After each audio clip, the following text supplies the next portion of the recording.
Olá, você que nos acompanha aqui pela TV 61, estamos começando mais um programa do Direito Achado na Rua, aqui pela TV 61, pelo Expresso 61 e também incorporado depois em áudio na Rádio Expresso 61. E eu já estou aqui com o Paulo Renar. Quero pedir desculpas aos espectadores aqui do nosso programa Direito Achado na Rua, aos espectadores, os amigos, os contatos do Paulo Renar e também aqui da TV 61, porque nós tivemos um problema de áudio, na verdade foi um problema meu, aqui da minha transmissão, e o programa que nós fizemos na quinta-feira ficou totalmente prejudicado por conta... Foi quinta, né, Paulo?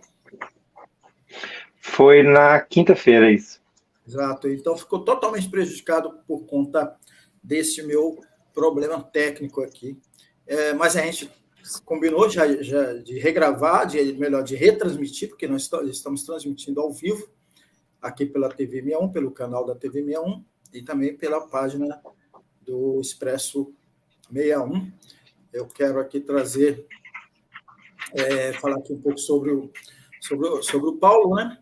O Paulo, ele é professor, e ele é pesquisador e ele é autor desse projeto, uma plataforma, o Direito Achado na Rede, que é uma derivação do Direito Achado na Rua, que é o grupo de estudos da Universidade de Brasília, do qual o Paulo Renar faz parte. Paulo, você quer falar mais um pouco aí sobre sua biografia, sobre o seu trabalho?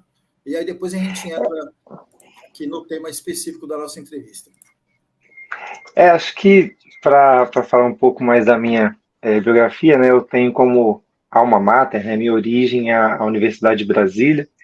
Então, entrei na UNB no curso de Direito noturno em 2000 e saí em 2006, e aí continuei no grupo de pesquisa, à época vinculado a um projeto de extensão chamado Observatório da Constituição e da Democracia, que produzia um tabloide, e na sequência adentrei ao mestrado, onde inicialmente eu ia tratar de jurisprudência defensiva e acabei mudando de tema justamente para abordar essa interface entre o direito e a tecnologia, com uma abordagem própria da Universidade de Brasília, né, da nossa Faculdade de Direito, que é a abordagem pela leitura do direito constitucional.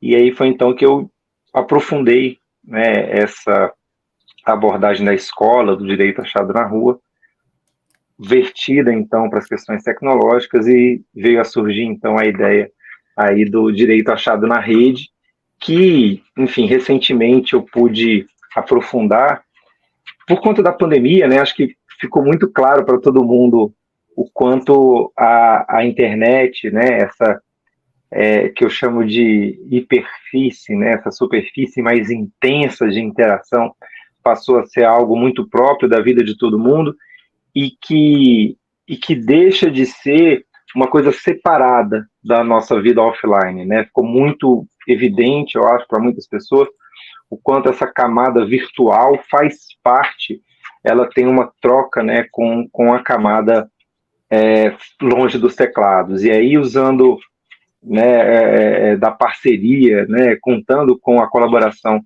do Daniel Villanova, durante a pandemia, a gente aprofundou essa ideia do direito achado na rede num grupo de pesquisa, o Cultura Digital e Democracia, que agora vai se deslocar para se vincular ao IDP, onde o Daniel é professor, o Daniel é recém-doutor, mas a ideia de lembrar que esse olhar para as redes é também uma forma de potencializar, né, a energia das ruas, né? O direito achado na rua, ele vem dessa ideia, né, lá do Castro Alves, de que a rua é do povo como o céu é do condor, né? Então, se a luta política pela construção, pela conquista de direitos se dá nas ruas, hoje ela também se dá nas ruas e nas redes, né? E a gente tem visto, né, sem nenhum romantismo, mas com muito realismo, como essa disputa está sendo feita também no ambiente online, né? Então, na minha dissertação lá em 2010, né, que agora em 2022 se converteu em livro,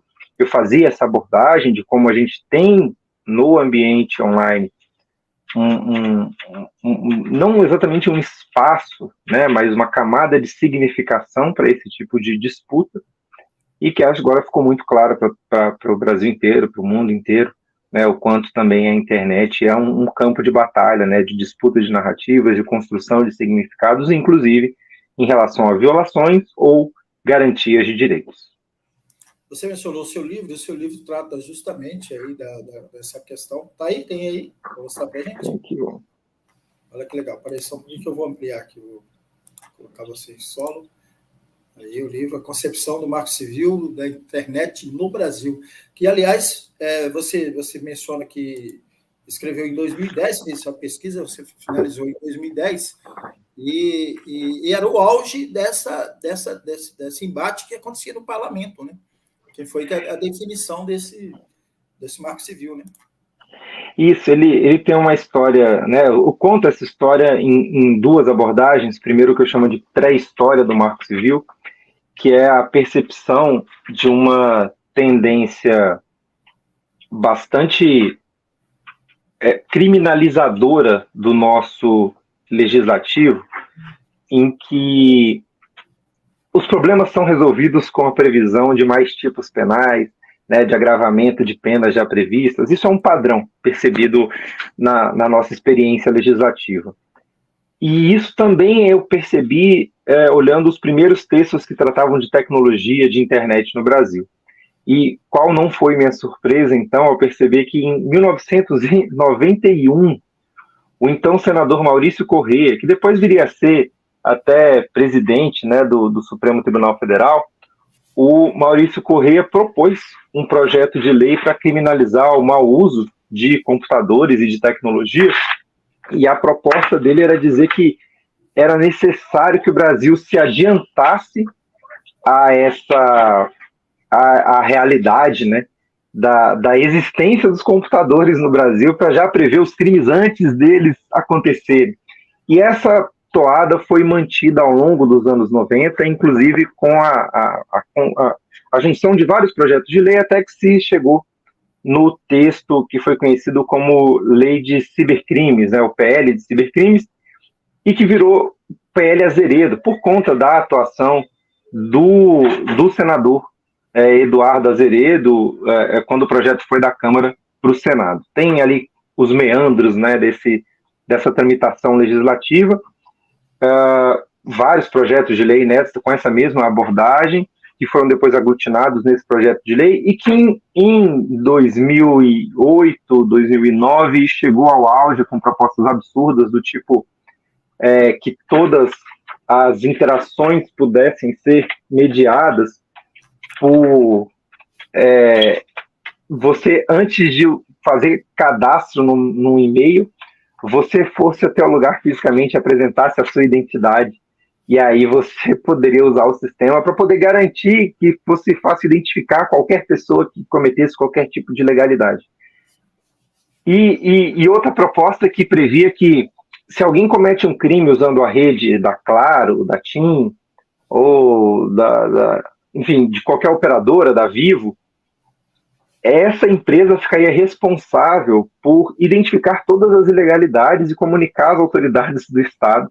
Caso contrário, se ela não fizesse, alguém dessa empresa seria preso.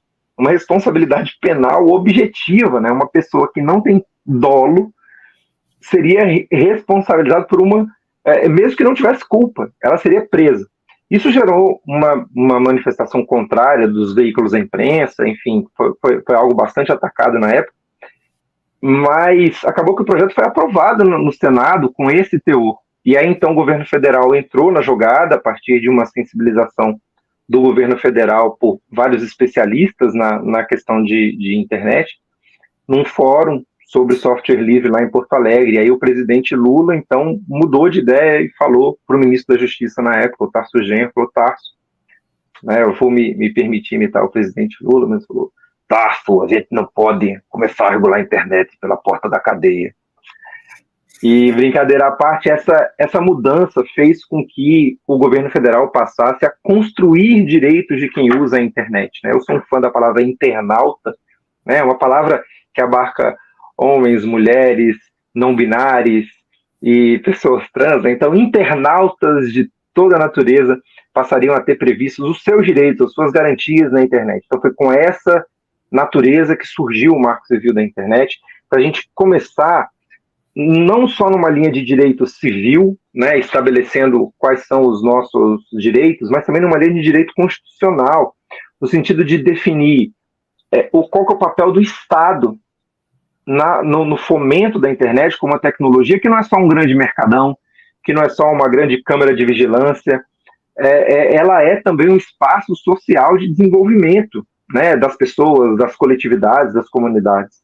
Qual que é o limite da responsabilidade de quem oferece serviços online, os direitos das pessoas, né, que utilizam a internet e algumas definições, e o estabelecimento, aí o viés constitucional, de princípios, fundamentos e objetivos. Né? Então, fundamentos no sentido de onde a gente se coloca, né? A gente tem os fundamentos lá na Constituição Federal, né, no artigo 1º, que trata, né, dos pilares da República Federativa do Brasil. A gente tem no Marco Civil também o estabelecimento de fundamentos. Então, por exemplo, o fundamento de que a internet é uma estrutura de comunicação global. Ela não é do Brasil, ela não se limita ao Brasil, ela é global. A gente tem alguns princípios, né, que é a ideia de diretrizes. Então, são compromissos assumidos para que a gente, enfim, a partir desses fundamentos, se estabeleça enquanto uma comunidade.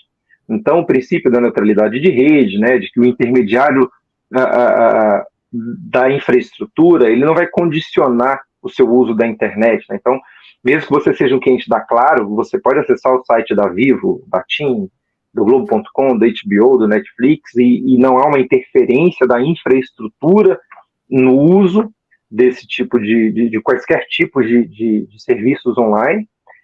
Esse é um dos princípios que está lá previsto. E os objetivos, né? O que a gente quer com essa regulação. Então, cumprimentando aí o Juliano Capi, colega, né, de tantos anos aí desse tipo de batalhas, o Marco Civil tem esse caráter constitucional tanto no seu conteúdo quanto na sua forma de construção, né? Foi um projeto muito debatido antes de ir para o Congresso Nacional. Ele foi enviado em 2011, houve 2 rodadas de debate muito intensas no Ministério da Justiça. Depois ele foi muito debatido na Câmara dos Deputados também, né? E ele chegou em 2011, ele só foi ser aprovado em março de 2014. Nesse meio tempo a gente teve Eduardo Cunha, Edward Snowden, né, uma revolução, todos os atos de 2013, né, Copa das Confederações, vários protestos, pedido de urgência constitucional, e aí o Marco Civil foi ser aprovado em março na Câmara, em abril no Senado, e foi sancionado então pela presidenta Dilma no dia 23 de abril, no evento NET Mundial, realizado em São Paulo, né, uma assinatura simbólica ali, mas que marca esse caráter do Brasil como protagonista nos debates de internet no mundo todo. Né? Então o Brasil, ao mesmo tempo, constitui, né, uma carta ali de direito no seu sentido mais amplo e, ao mesmo tempo, se constitui como um protagonista desse debate em todo o mundo. Infelizmente, a gente teve alguns anos de retrocesso aí, né, nesse papel desde 2016, mas agora as esperanças estão renovadas. Exatamente, estão renovadas, mas tem alguns pontos aí que eu queria tratar com você. O principal deles é em relação a essa responsabilidade individual. É um debate que começa a surgir ainda tímido por conta dessa disseminação de fake news, né, dos tais cancelamentos, que é um outro ponto muito forte, tem provocado mortes, inclusive, pessoas que... Bom, enfim, eu quero tratar disso, mas antes disso eu queria trazer aqui outro comentário, além do Juliano, esse comentário aqui, ó, muito importante. A rede, na verdade, um espaço crítico, um espaço de interação, de projetos e de valores, um lugar em que se constrói direitos. O Paulo se deu conta disso e tem sido um dos seus principais formuladores. Você sabe quem mandou essa mensagem, Paulo? Imagino que seja o nosso queridíssimo professor José Geraldo aí no comando mesmo dos teclados. O professor é enfim, né, uma testemunha viva e, enfim, protagonista ativo da construção do direito achado na rede, da rua, e da disseminação. Eu estou aqui também com o volume que estava mais à mão aqui, que é o Direito Achado na Rua, Concepção e Prática, né, um dos livrinhos ali da coleção Direito Vivo. Enfim, a escola de Direito Achado na rua é bastante produtiva nessa reflexão de, enfim, como o movimento dos catadores, como a luta agrária, como a luta no ambiente da comunicação social, né? São vários os espaços em que há essa construção crítica de direitos, né? ou ressignificação crítica dos direitos que já estão inscritos, né? na Constituição. E o que eu tive foi essa percepção de que a internet também seria, né, um ambiente para esse tipo de debate, né? E claro, né, a minha limitação de perspectiva à época, em 2010, posso assumir que eu tinha um olhar bastante romântico, né? Eu só reconheci, identifiquei uma movimentação em prol da construção de direitos. Eu não me atentei à época para a perspectiva do risco que se materializou nos anos seguintes de uso da internet também para destruição de direitos, né? Ou para, não exatamente a destruição de direitos, mas a violação sistemática e coletiva de direitos, né? Então, os dois tópicos que você citou, João, a questão da desinformação, né? A gente sempre teve mentira, calúnia, difamação, e tem várias histórias, né? Um dos nomes dados aos vírus de computador é cavalo de Troia, né? Então, o cavalo de Troia, o presente de grego, né, é uma mentira estratégica, né? Você dá um cavalo de madeira cheio de soldado dentro, quando a pessoa põe para dentro, aquilo entra e destrói por dentro a sua cidade, né? Isso é uma desinformação, né? Parecia um presente, mas era uma arma. Isso existe há muito tempo. A diferença hoje é que, além de ter que enfrentar, e ela continua existindo, né, a comunicação estratégica ou mentirosa, né, ardilosa dos grandes meios de comunicação, dos grandes veículos, Folha, Estadão, Rede Globo, enfim, quaisquer portais têm os seus interesses e continuam agindo de forma interessada, isso é inafastável, às vezes assumindo seus interesses, às vezes não. A gente tem uma disseminação dessa possibilidade, inclusive destacada desses grandes meios, e que se coloca como uma suposta contracorrente cultural em relação a esses grandes meios. Então, é uma postura que se vende como mais cética, mais inteligente, mais bem informada, né? Daí até que vem essa corruptela que ficou famosa nas últimas semanas aí do Red Pill, né? Em referência ao Matrix, que é a hora que o Morpheus oferece para o Neo qual pílula ele quer tomar, se é a vermelha ou se é a azul, né? A vermelha é a da verdade, e essas pessoas se colocam no sentido de que elas estão, na verdade, mais conscientes do que todo mundo.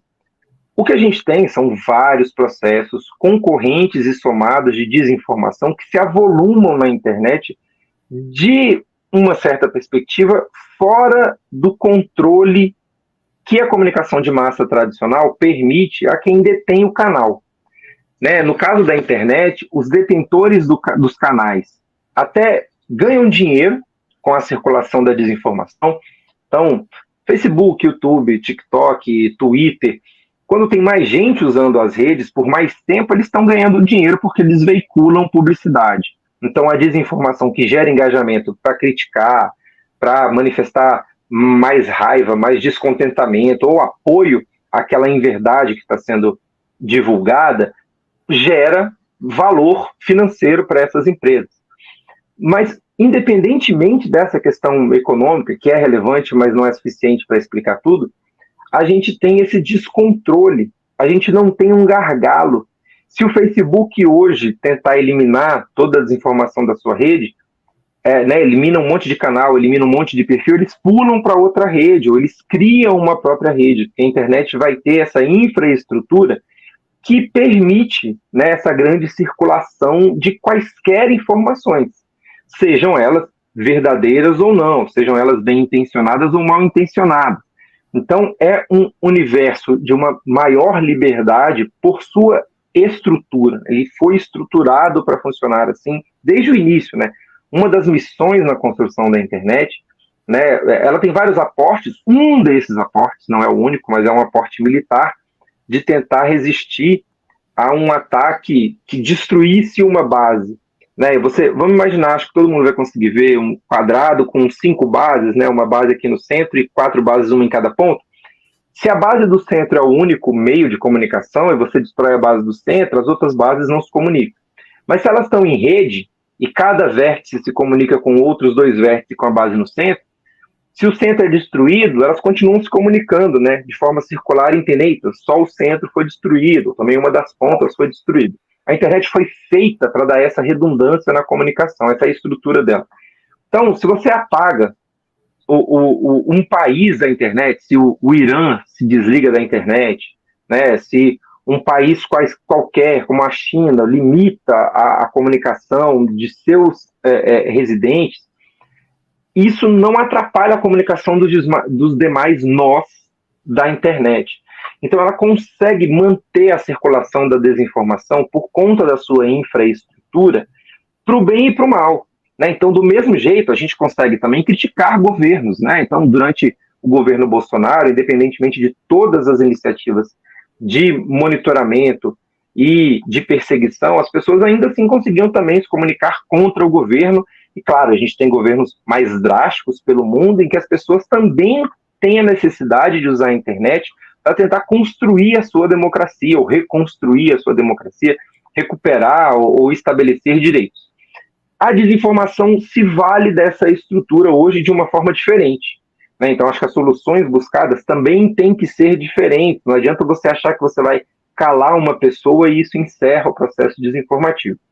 O outro processo, que é o do cancelamento, João, aí eu acho que a gente tem que tomar bastante cuidado de imaginar, de diferenciar o que é justiça, o que é afirmação de direito e uma crítica feita com base nos direitos que estão sendo violados, do efetivo cancelamento. Porque a gente imaginar, por exemplo, que um ator como Kevin Spacey, para falar de alguém, né, dos Estados Unidos, que perdeu muitos papéis, né, foi retirado de uma série em andamento, porque se descobriu que ele tinha sistematicamente um comportamento abusador em relação a outros homens, né, nos sets de filmagem já há muito tempo. Eu não chamaria isso, né, meramente de cancelamento. Eu acho que ele está sofrendo as consequências dos seus próprios atos, que foi violar direitos, e agora, né, socialmente ele está sendo punido. A gente pode discutir se essa punição é proporcional ou desproporcional. Mas outras pessoas, né, passam por processos que aí sim são injustos, em que você não vai ter condição de se defender. Normalmente, pessoas que já passavam por isso socialmente sem a internet.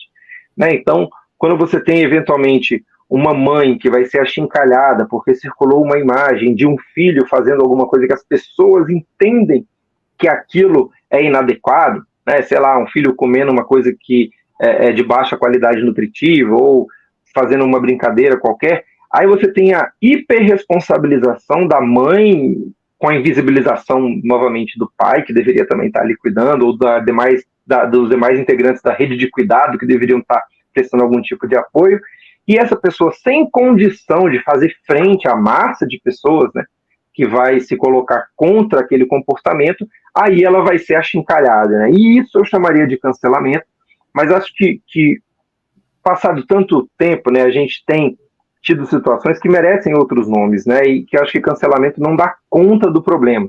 Então, quando você tem, por exemplo, um nude, né, uma imagem de uma menina fazendo sexo com um homem e que é divulgada, né, de uma forma que só essa mulher é socialmente vilipendiada, só ela é prejudicada, né, e a gente vai desde Daniela Ceccarelli, né, que chegaram a bloquear o YouTube na tentativa de remover os vídeos, e ninguém nem lembra o nome do namorado da Daniela Ceccarelli, parece que ela estava fazendo sexo sozinha, né? Mas o cara, que era um banqueiro, né, não foi achincalhado.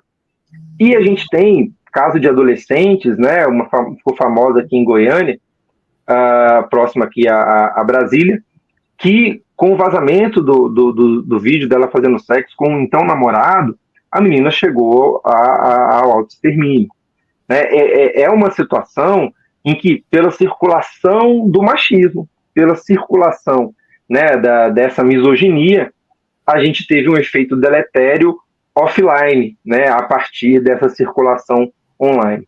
Então, acho que casos e casos, né, para a gente poder complexificar os fenômenos, e o meu alerta para essas situações, né, acaba sendo um bordão de dizer que para todo problema complexo sempre tem uma solução simples e errada, né, que não vai dar certo. Isso vai também para o legislativo, né, o movimento que a gente tem tido agora de tentar enfrentar a desinformação, inclusive com valor político partidário, né, não vai dar para resolver com um artigo de 3 linhas numa legislação, numa nova lei. É algo mais complexo, que alcança, inclusive, né, uma educação que seja promotora de autonomia, que as próprias pessoas consigam, não só, né, numa educação bancária, para citar Paulo Freire, receber informação, né, e a internet possibilita isso, que as pessoas se percebam rapidamente como consumidoras, mas também produtoras, reprodutoras e ressignificadoras de comunicação. Então, a todo momento, quando você faz um comentário no Twitter, quando você manda um e-mail, você está produzindo dados. Você é produtor, você é produtora, estamos produzindo dados. A gente não é igual uma TV, que a imagem só chega para a gente, ou a rede elétrica, que você só liga o seu liquidificador na tomada. Né? A gente gera o motor, a informação, né? Estamos na sociedade da informação. Então, cada pessoa é um centro produtor de informação, consciente ou inconscientemente. Isso muda significativamente, né? Isso intensifica algumas questões, até de forma desumana, né? O volume de dados que é produzido todo dia, o volume de dados que são armazenados nos nossos celulares, né, e a velocidade da comunicação, nenhum ser humano consegue acompanhar, né? Isso até é uma fonte de eventuais problemas psicológicos, né, de cansaço, de estresse, de depressão. Se você tenta alcançar e se manter na velocidade do que está acontecendo o tempo inteiro. Então a gente precisa repensar a nossa economia, precisamos repensar a nossa psicologia, a forma como a gente faz ciência, a forma como a gente faz política, e também, né, essa é a ideia ali do direito achado na rede, a forma como a gente faz direito. Exatamente. A gente não consegue acompanhar as mensagens de WhatsApp, por exemplo, né? Então você fica perdido. Tem gente que você esquece e acaba criando, inclusive, até a pessoa fica chateada com você. Mas eu queria avançar com você o seguinte: todos esses elementos que você traz aí, desses leques aí, que a gente vai colocar no guarda-chuva do cancelamento, né? Que tem, como você bem observa, níveis aí, tem coisa que é e tem coisa que não é, tem coisa que tem outra, que pode ter outra definição, que ainda não tem definição. A questão da fake news que você tratou muito bem, mas a responsabilização, sobretudo no WhatsApp, porque quando você traz uma notícia falsa na sua rede social, ali já está identificado que você trouxe uma notícia falsa, e a pessoa está sendo punida, quem foi prejudicado vai processar essa pessoa. Mas o WhatsApp é uma terra de ninguém, né? Tudo chega ali e as pessoas compartilham, né? Então, assim, eu queria que você comentasse um pouco mais isso, mas também a dinâmica do que é tudo isso, né? A gente já está indo para 10 anos da aprovação do Marco Civil da Internet, e você tem aí nesse período muita coisa que ainda tem que ser observada, né? Eu entendo essa percepção de que o WhatsApp ele está meio fora do controle, né? Ao mesmo tempo, a gente consegue, enfim, se eu estou num grupo de professores, ou num grupo dos meus colegas de futebol, ou num grupo de pessoas que debatem política, num grupo de pessoas fãs de um determinado podcast, e nesse grupo acontece uma violação de direitos, né? Não tem um agente do Estado acompanhando essa comunicação. Mas qualquer pessoa consegue produzir uma prova fidedigna, qualquer pessoa consegue, a partir desse fato delitivo, gerar uma queixa, uma denúncia, ajuizar uma ação de indenização por dano moral, que vai eventualmente ser considerada, né? Acho até que são ambientes, né, e que permitem mais isso do que uma mesa de bar, do que uma festa, do que um campo de futebol ou um estádio de futebol antes da internet, né? Quantas não foram as situações em que as pessoas violaram direitos umas das outras, por exemplo, num estádio de futebol, e que o que serviu de prova cabal foi um registro digital desse acontecimento, que permitiu uma leitura labial, que registrou um momento em que um torcedor foi agredido por outro torcedor por uma ofensa racista ou uma ofensa homofóbica. Então, eventualmente, do mesmo jeito que um vídeo circulando por WhatsApp ou por Telegram, né, que tem sido vilanizado nos últimos anos, pode ser, né, esse vídeo um conteúdo difamatório, um conteúdo, né, fascista, um conteúdo golpista, ele pode ser também um registro desse movimento ilegal, né? Então, esse vídeo mesmo que circula, que ele vem com data, hora e quem enviou, ele pode ser um caminho de investigação, ele acaba sendo um registro, né, dessa postura contrária ao respeito aos direitos. Então, quando a gente tem, né, no WhatsApp alguém xingando a outra pessoa, ou como aconteceu agora, né, eu falei do caso do famigerado Calvo da Campari, né, o cara ameaçou uma humorista que tirou onda da cara dele pela fala misógina que ele fez. Ele se deu mal, porque se ele tivesse encontrado com ela na rua e feito uma ameaça em presença, como acontece todo dia com milhares de mulheres, em que isso não fica só enfim, com várias mulheres, isso não fica só na ameaça, ele fez isso pelo Instagram. E aí foi fácil fazer um print e levar isso para a delegacia. E aí ele produziu ali algo que é registrável. A internet tem um sociólogo brasileiro, comunicólogo, Sérgio Amadeu, que ele insiste na ideia de que a internet é uma rede de controle.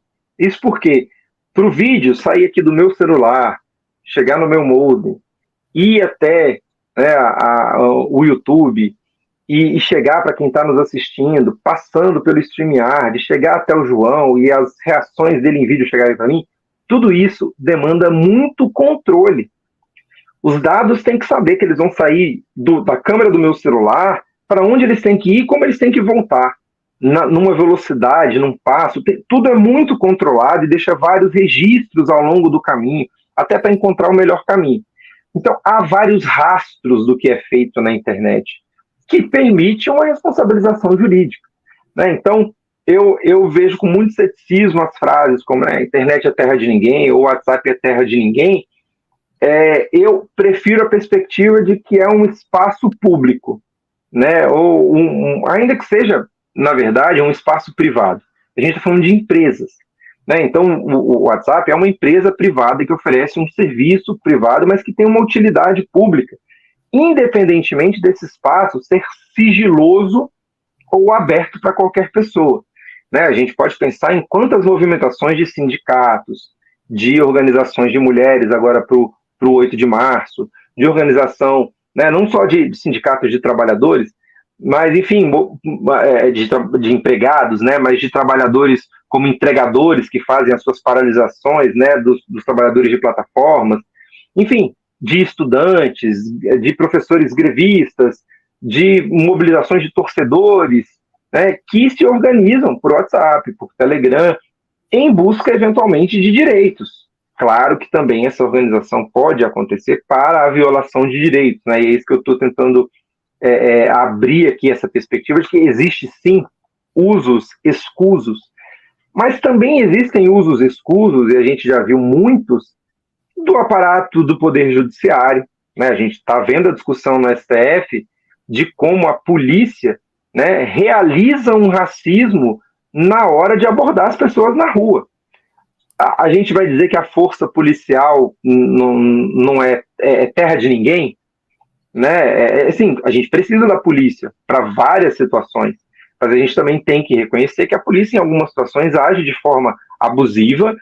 Eventualmente, esse abuso acontece até de forma sistemática pela própria estrutura hierárquica que a polícia militar acaba tendo, e que isso precisa ser revisado. Ou o próprio judiciário, né? São várias as decisões judiciais que são ruins, mas o sistema se encaminha de alguma forma para essas decisões serem revisadas, serem submetidas, né, a outra análise. Eu vi hoje mesmo um vídeo de um julgamento no Tribunal de Justiça de Rondônia, em que, a pretexto de elogiar as mulheres, vem uma fala transfóbica, né, a respeito de um elogio direcionado apenas para aquelas que nasceram mulheres, né? Então, indiretamente, né, de forma muito dolorosa e cruel, excluindo né, da celebração do 8 de março, mulheres trans, né, e até indo contra a leitura de Simone de Beauvoir de que não se nasce mulher, né?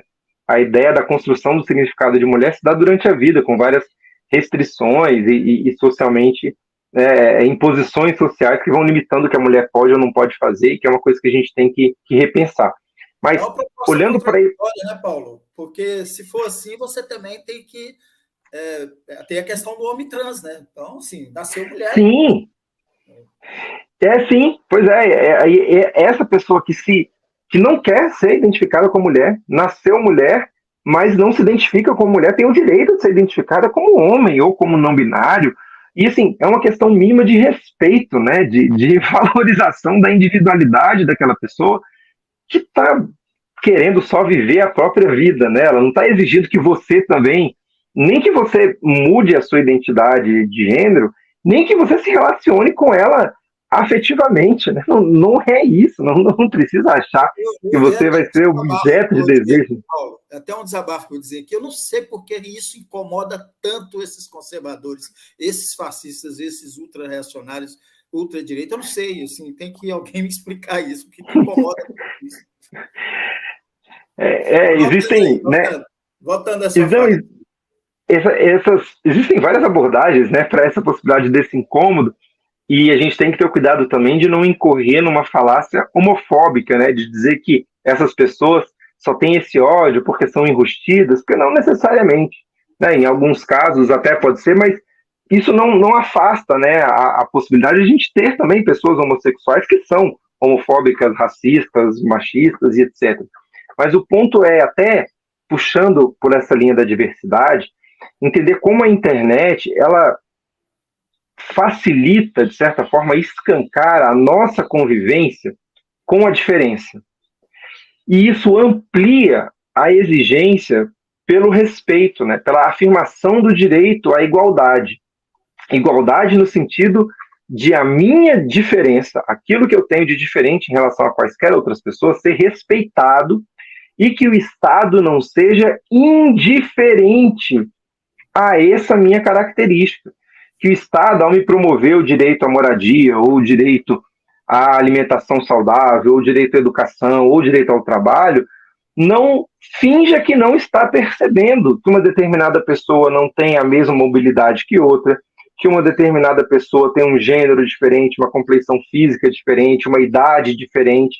Né? A gente tem direito das crianças, direitos das pessoas idosas, direitos das mulheres, que partem dessa ideia de a gente alcançar um objetivo de uma igualdade material. Na internet, isso acaba se radicalizando e se intensificando, porque a gente, né, no nosso convívio presencial, não tem nem condição de interagir com tantas pessoas, mas na internet isso é muito fácil. Você rola o feed do Twitter, do TikTok, do Instagram, você vai ver um monte de gente que você não veria no seu dia a dia, eventualmente fazendo coisas que te incomodam. E aí é o caso da gente pensar, né? Por que isso está me incomodando, né? A vida da pessoa. Eu que estou aqui ativamente me colocando numa postura passiva para ver aquele conteúdo. Né? E, eventualmente, os meios de comunicação online, eles são muito bem sucedidos em sumirem, né? Em se fazerem invisíveis. Para a gente não perceber que a gente está vendo aquele vídeo no YouTube, porque a gente foi lá e deu play para poder assistir, para poder acompanhar. Né? Então, esse tipo de invisibilidade do meio de comunicação, né, que parece que está onipresente, dificulta a nossa abordagem crítica até, né, para pegar um assunto da moda, a questão dos algoritmos, das decisões automatizadas. Né? Por que quando eu abro, né, vai acabar aqui em alguns minutos o nosso vídeo. Assim que acabar o vídeo, a pessoa que está assistindo vai ser jogada para um outro vídeo. Quem decide esse outro vídeo é o próprio YouTube, é o próprio Facebook. Né? Quando você está vendo no Instagram e você rola a tela, não tem uma ordem alfabética, uma ordem objetiva, pré-definida de vídeos mais recentes que serão vistos primeiros ou fotos mais recentes que serão vistas primeiramente. Tem um cálculo que decide qual que é o melhor conteúdo para ser mostrado para você em seguida, de tal forma que você queira continuar usando aquela rede social. E isso é feito de forma invisível. A gente não percebe. Isso é feito de uma forma para a gente não perceber. E aí é aquela coisa. Eu evito usar particularmente o TikTok porque ele é muito bom em perceber o algoritmo. E eu tento ficar 2 minutos, de repente passaram-se 2 horas. Né? É um algoritmo muito poderoso de captação da nossa atenção, de mostrar vídeos que a gente quer muito ver e a gente nem sabia que a gente queria ver. E a rede social capta isso por seus algoritmos de uma forma muito eficiente. Mas ela não tem só um movimento de reconhecer quem nós somos.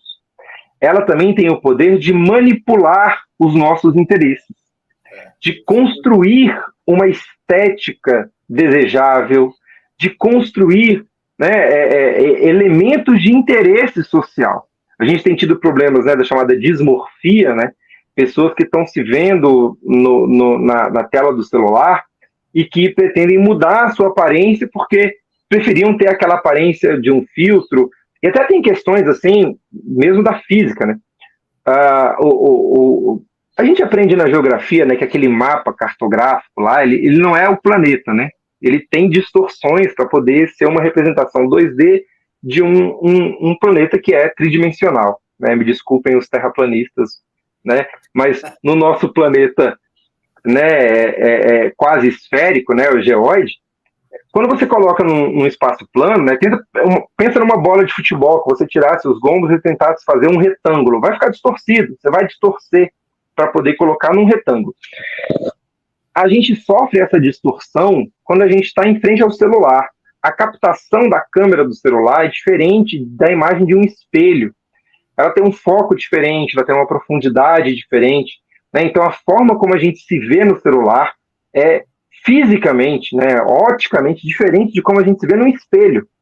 E aí, se você se embeleza para o celular, você vai olhar no espelho e fala, pô, tá errado aqui, eu quero ficar igual ao celular. E mais do que isso, você vai para os filtros, né, que afinam o nariz, esticam o nariz, colocam sardas, tiram sardas, arrumam sua sobrancelha, deixa, né, faz uma harmonização, e aí tem um estouro de cirurgias de harmonização facial, né, com dados que correlacionam mesmo pessoas que usam mais o celular fazem mais cirurgias de harmonização facial do que pessoas que não usam o telefone celular ou redes sociais, né? Há pesquisas nesse sentido. Então, a gente tem esse perigo, né? Essa questão é real e acontece por conta dos algoritmos, que também pode manipular nossos gostos políticos, nossas preferências econômicas, nossas preferências sociais de maneira mais geral, sem a gente perceber, né? Alimentar medos que não teríamos. Né? Então, sei lá, a pessoa mora no interior do Mato Grosso e está preocupada com o trânsito de São Paulo, né? Com a violência no Rio de Janeiro. Isso a TV já fazia pela gente, né? Transportava essa São Paulização, Rio de Janeirização do Brasil.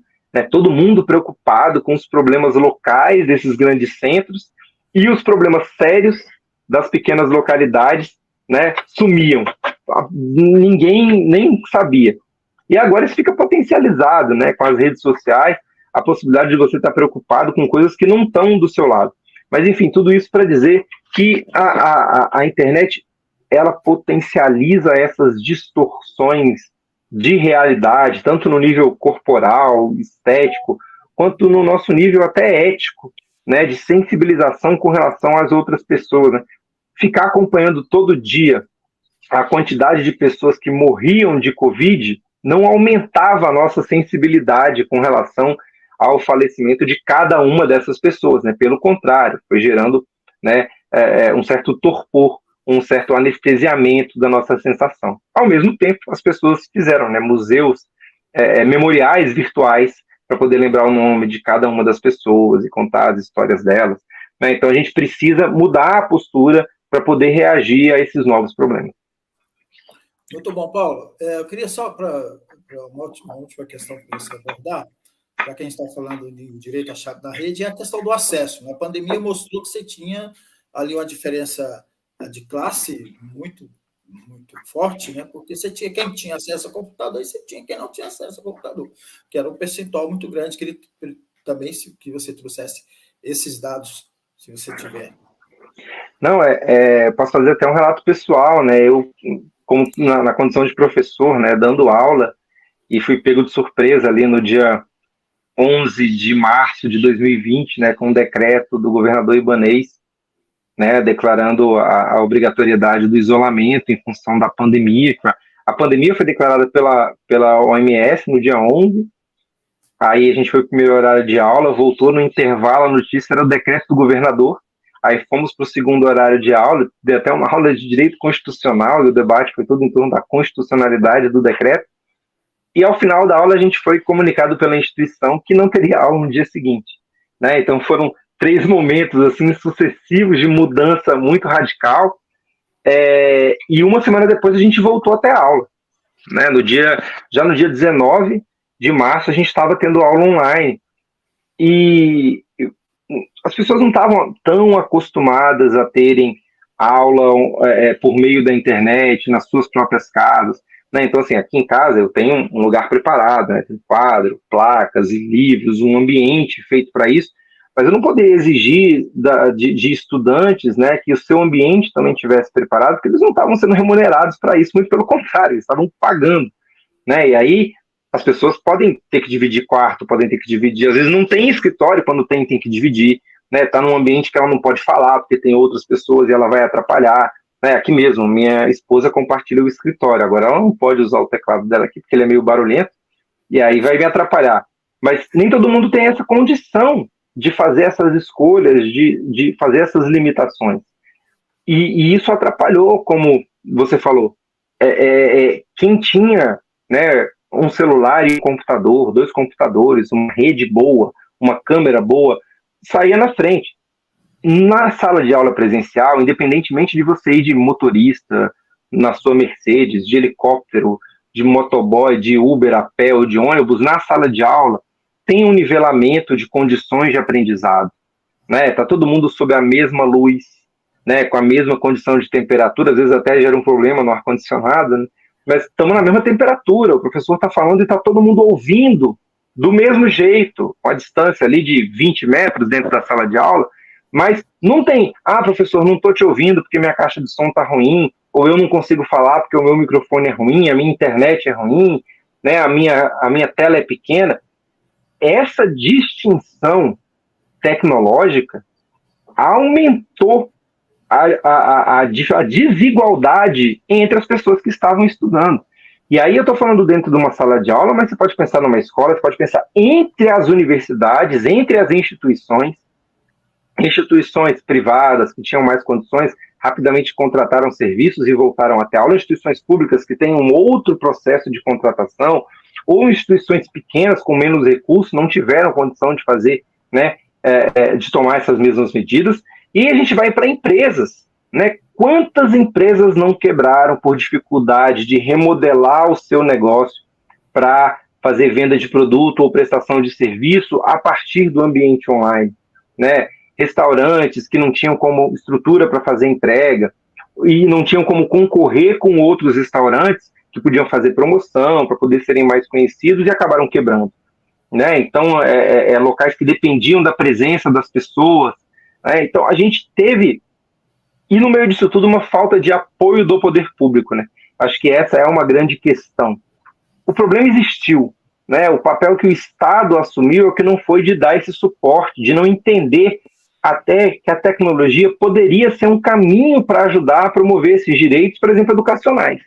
Então, o Estado demorou muito a, por exemplo, abrir linhas de créditos para os alunos poderem pagar uma internet de alta qualidade e comprar equipamentos de alta qualidade para poder ter aula em casa. Demorou para auxiliar, né, as empresas com, enfim, isenção fiscal, algum tipo, né, de tributação diferenciada, que permitisse às empresas manter o pagamento dos salários dos empregados enquanto os empregados ficassem em casa, para diminuir o risco de circulação do vírus, né? Enfim, várias medidas que o Estado não tomou, que algumas empresas tomaram, outras empresas não tomaram, aí de novo a assimetria, né? Certas pessoas acabaram sendo privilegiadas por trabalhar em empresas mais sensíveis à questão de saúde pública, e outras empresas tiveram, né, seus empregados expostos a situações, né, de um perigo sanitário.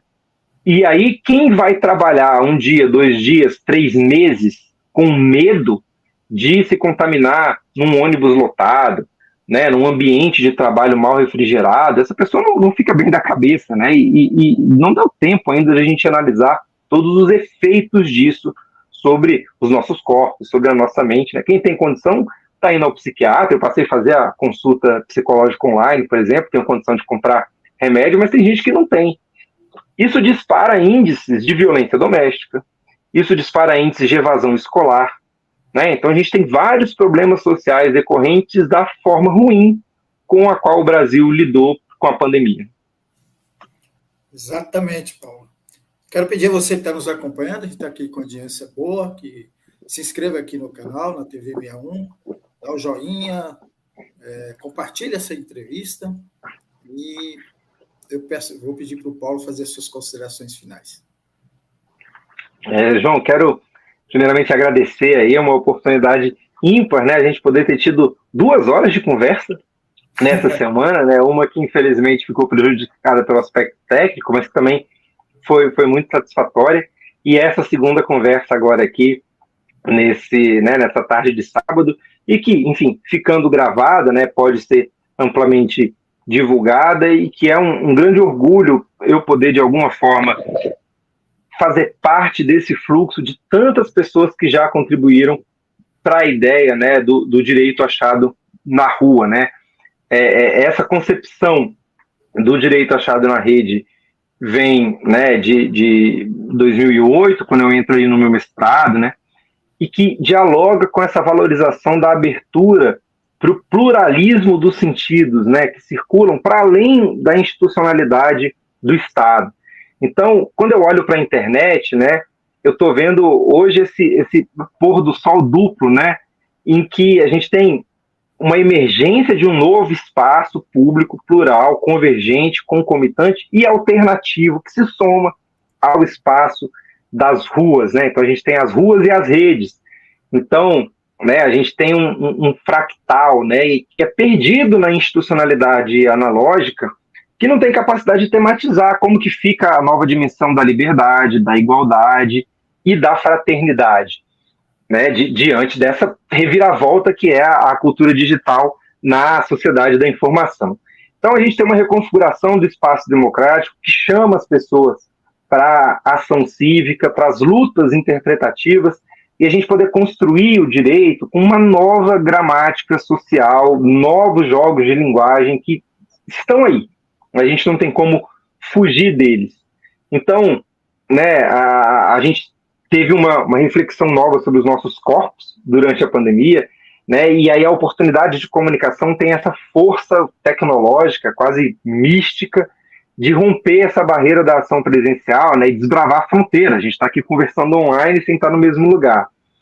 Nessa infomaré, né, como define ali o Gilberto Gil, a ideia do direito achado na rede é ser uma jangada virtual, né, uma nova nave jurídica e política para a gente resistir ao canto da sereia, né, não cair num romantismo, né, numa ideia de que vai dar tudo certo, num futurismo. A gente tem que fazer essa travessia das ruas para as redes, das redes para as ruas, e aí, quem sabe, a gente pode construir aí uma trilogia criando essa nova margem, né, a terceira margem do fluxo das redes. Então, né, vamos nos comunicar, a gente não tem nada a perder a não ser os nossos grilhões, e com essa conversa histórica aqui, eu fico muito satisfeito, mandando aí um grande abraço para todo mundo que está nos acompanhando. Muito bom, então vamos registrar aqui quem veio aqui comentar, o Juliano Capi, né? Pronúncia? Capi, é. Paulo Renato da Silva Santarém, quem é? É você mesmo? Sou eu mesmo, olha só. Está com visual diferente. Essa aí é da época do mestrado. Você estava dando boa tarde para quem estava acompanhando, exatamente. A Freda, né? Exatamente. Muito boa conversa. O Juliano volta aqui, ótimo papo, e o professor traz aqui um comentário, vai para o canal, ele está dizendo que vai para o canal, o Direito Achado na Rua. Maravilha. pela forma didática, esclarecedora sobre os temas que parecem mágicos, tipo mágico de Oz, maravilha. Eu acho assim, Paulo, para finalizar, esse próprio programa aqui, né, o que a gente está fazendo de jornalismo, eu que tive minha formação no jornalismo popular, comunitário, sindical, faço com grande prazer esse tipo de trabalho e nos permite vir aqui, né, na rede, trazer jornalismo, porque para mim, jornalismo só tem sentido se ele for para a causa popular. Abraço para você, Paulo, para todo mundo que acompanhou. E a gente volta daqui a pouco. Daqui a pouco a gente vai voltar aqui com o Marcelo para a gente fazer outra entrevista aqui para o Direito Achado na Rua. Um abraço para todo mundo.